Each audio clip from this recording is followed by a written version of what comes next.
on how the above information should be dealt with in its financial statements. Ping produces and sells a range of products through various divisions, and in addition there are 2 service departments which carry out administration. The first service department is the IT department. This is funded internally and centrally.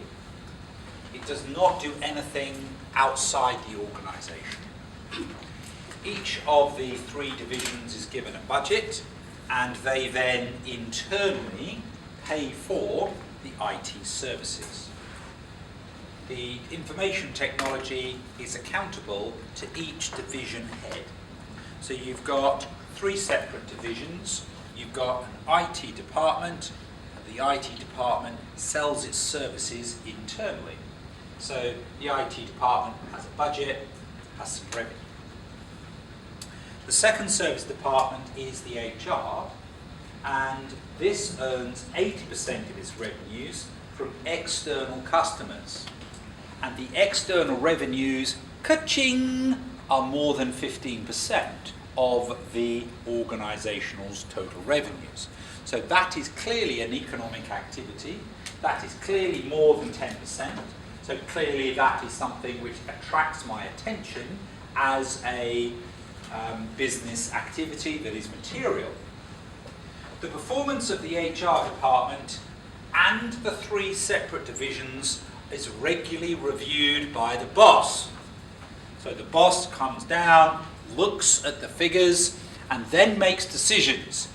You get a pay rise, you get the sack, I'm giving you more resources. They're reviewing the information for the purposes of making decisions.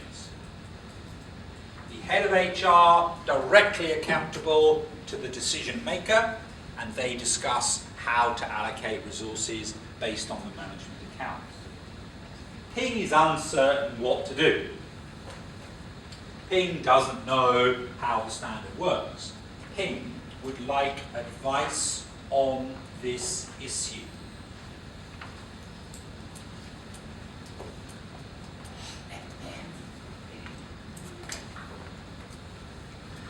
Sometimes when we're looking at a question, the requirement of the question contains an and. And if the requirement of the question contains the word and, then we've got the opportunity of splitting the question.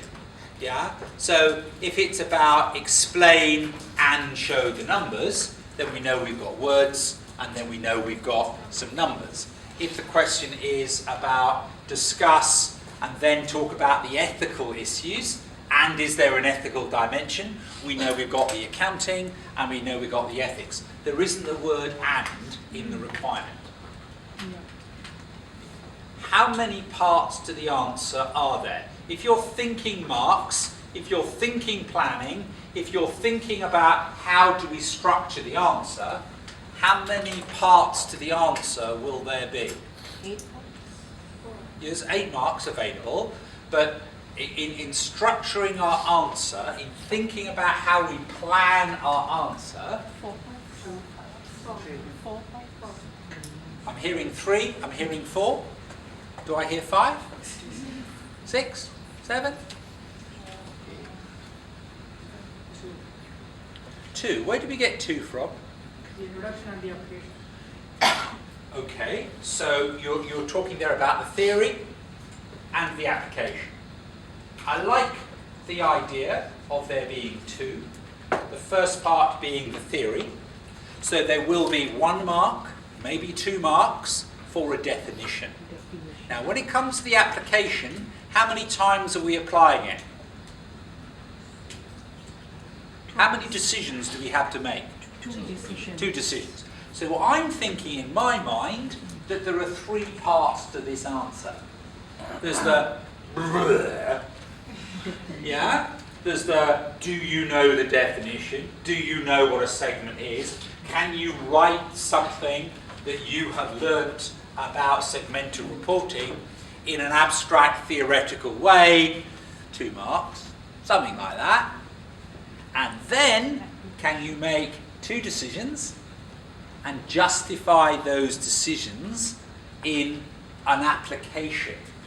So I would think about the theory, and I would start by saying something like, I don't know, a segment is a component of the entity that engages in a business activity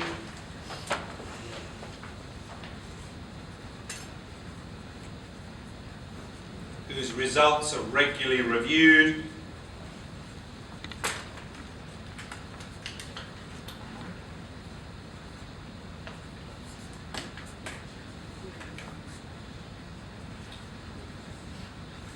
maximum 10,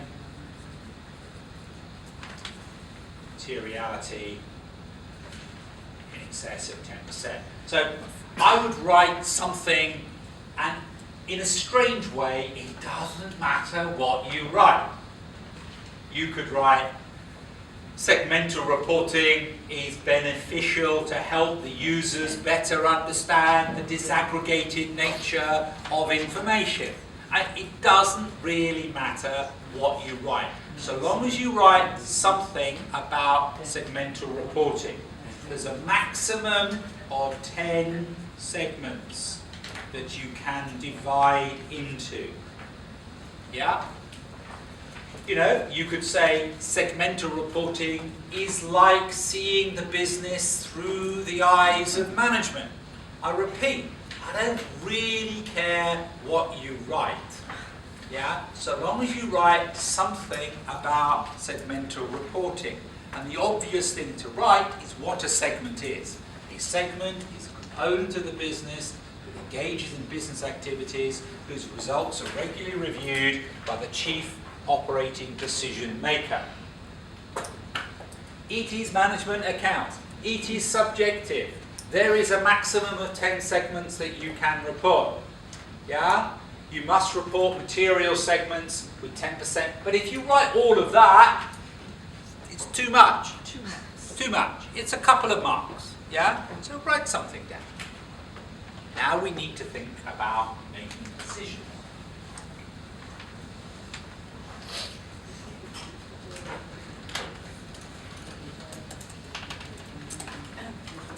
Let me do the HR one first, because there's more information, and I think it's possibly an easier call to make.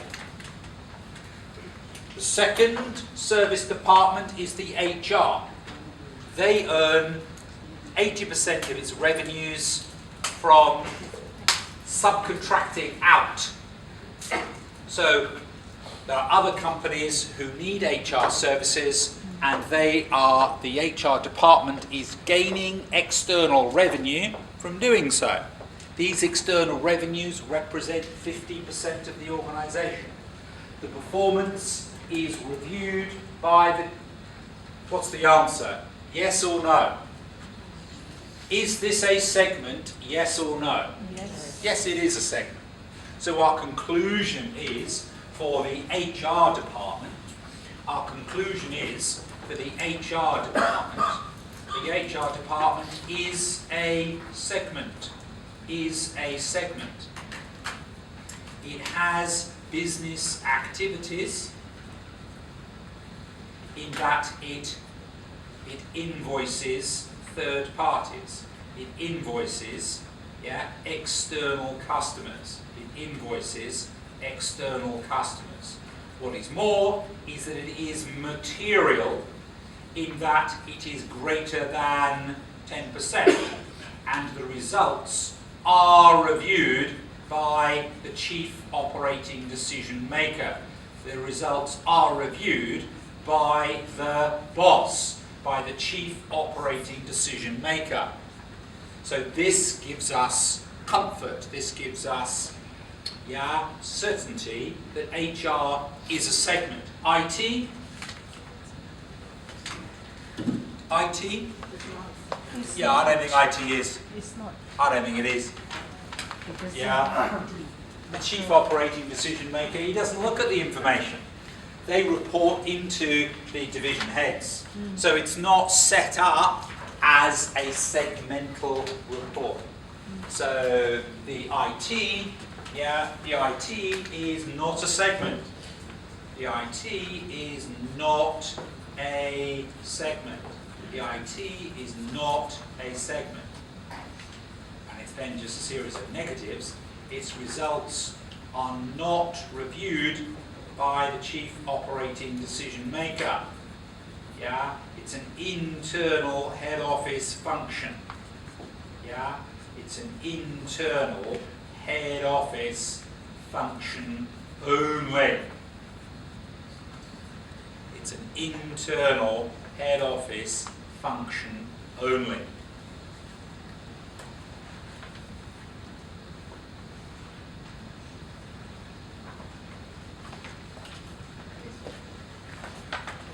Internal head office function only.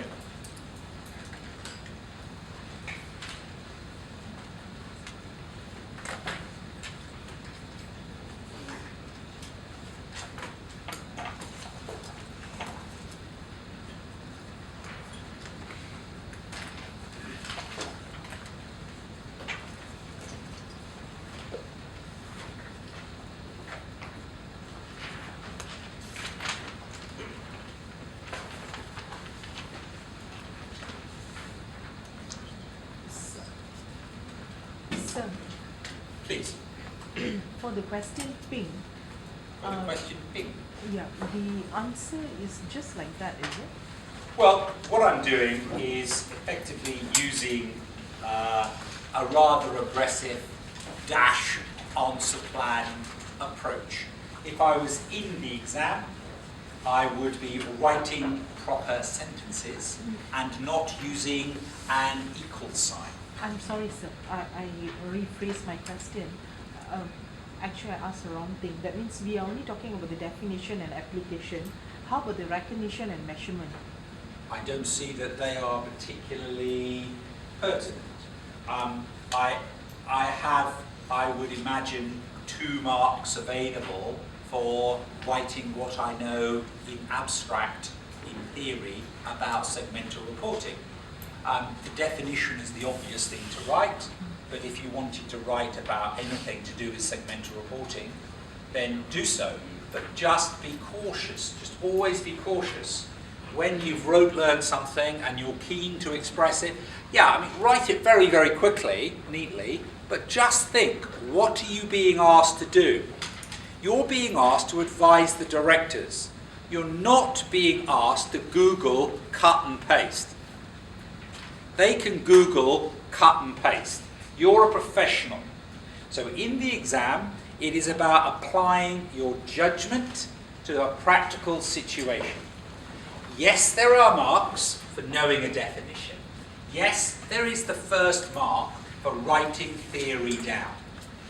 But hold on to your horses. Don't go on and on and on and on. Because in order to answer the question, I'm imagining those 8 marks are probably earned 2, 3, 3. That would be my structure for a marking guide. So a couple of marks of theory, and you've got application, application, application. So you're justifying.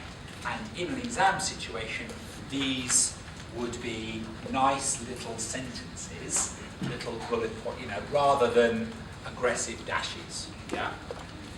Have I answered the question that you meant to ask? Yes, sir. Thank you.